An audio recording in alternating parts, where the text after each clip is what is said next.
प्याज को थोड़ा वो जैसे आलू पैदा होती है ना, ठीक उसी जगह उसी भूमि में उसी पद्धति से प्याज भी पैदा होता है। बस अंतर एक घोर तमोगुणी है उसका प्रभाव, इसलिए संत जनों ने उसको निषेध किया है। क्योंकि हमको तमोगुण रजोगुण त्याग कर सत्वगुण होते हुए भजन में बढ़ना है, इसलिए वो कोई ऐसा पाप वाला कार्य नहीं है कि जैसे मुर्गा ये सब खाने वाले, वो कोई पाप नहीं है, पर वो भजन में विघ्न है।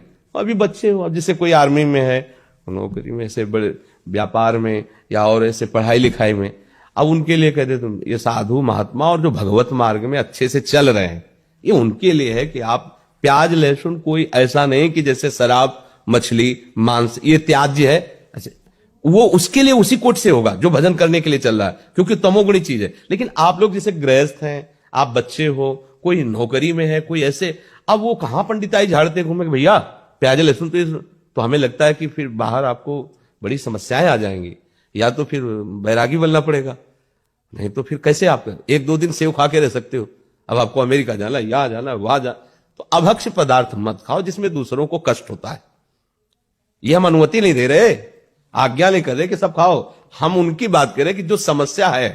अब जैसे कोई ये नौकरी पेशा में लगे, अब उनको जाना है इधर उधर टूर में, उनको कहां बताएं कि कैसे, तो ये कोई पाप नहीं है।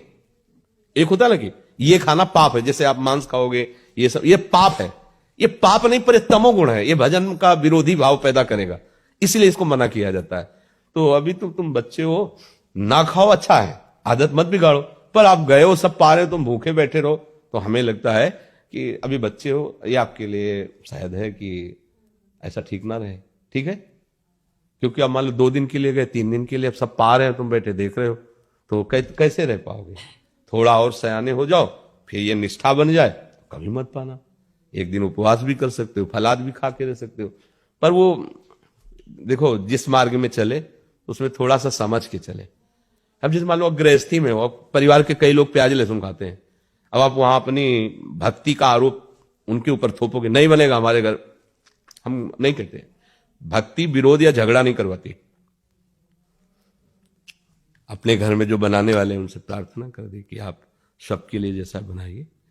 हम अपनी श्री जी के लिए चाहते हैं अगर आप बना सको तो थोड़ा बिना प्याज लहसुन का अलग पात्र में छोक दो, रोटी वही दे दो, हम भोग लगा पा। राधा राधा राधा। झगड़ा कलह अशांति ये सब ठीक नहीं है। भक्ति तो बहुत राक्षसों के बीच में रहकर भक्ति कर रहे हैं विभीषण जी, आसपास जहां जिंदा आदमियों का मांस खाने वाले नरभक्षी राक्षस, ऐसे जिंदा जैसे अपने लोग ककड़ी खीरा खाते ना, ऐसे वहां रांधने की जरूरत नहीं, ऐसे जिंदा गाय भैंसा ऐसे खाते हो। और एक एक नहीं कि एक भैंसे में हो गया, वो तो सो रहे थे, कुंभकर्ण जी अगर रोज जगे रहे तो सृष्टि खत्म कर दिया ऐसे खाने वाले।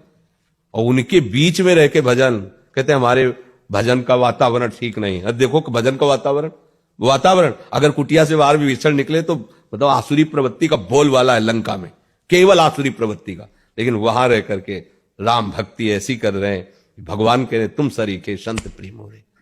तो अभी आप, हमें लगता है इस बात पे ना हट करना, अभी आगे जब बड़े हो जाना तो आप सुधार कर लेना, ठीक है। गंदी चीज मत पाना, जैसे मांस है, अंडा है, मछली, ये जिसमें दूसरों को दुख हो पीड़ा हो तो ऐसे नहीं खाना। गुरुदेव भगवान मैं कहीं पे किसी के घर पे भी नहीं खाता।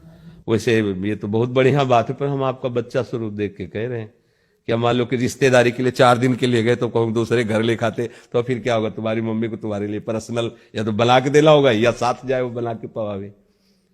तो देख लो जैसा, वैसे विवेक यही कहता है कि जहां जैसी परिस्थिति हो, हाँ दीक्षा लेने के बाद फिर ये तुम्हारे लिए अनुमति नहीं कि परिस्थिति, क्योंकि वो तुमने प्रमाण ले लिया कि अब हरि अब नहीं, ये तो हम जनरल ऐसे ही बोल। दीक्षा लेने के बाद अगर कह दो कि हाँ महाराज जी कह रहे थे उसमें कोई पाप नहीं पास, ये बात नहीं, दीक्षा वाले के लिए ले, दीक्षा ले लिया तो अब आपको सब मंत्र दीक्षा लेने के बाद फिर सिद्ध। ये तो बच्चे हैं या नौकरी पेशा में लगे, राधा राधा जपो प्रभु का नाम लो, ऐसा कुछ हो जाए तो कोई आगे बढ़ो। पर ये जो दीक्षा ले चुके उनके लिए ऐसा नहीं कि आप प्याज लहसुन ऐसा सब पा सकते हैं। देखो उनके लिए कहा कि घर वाले पाए, आप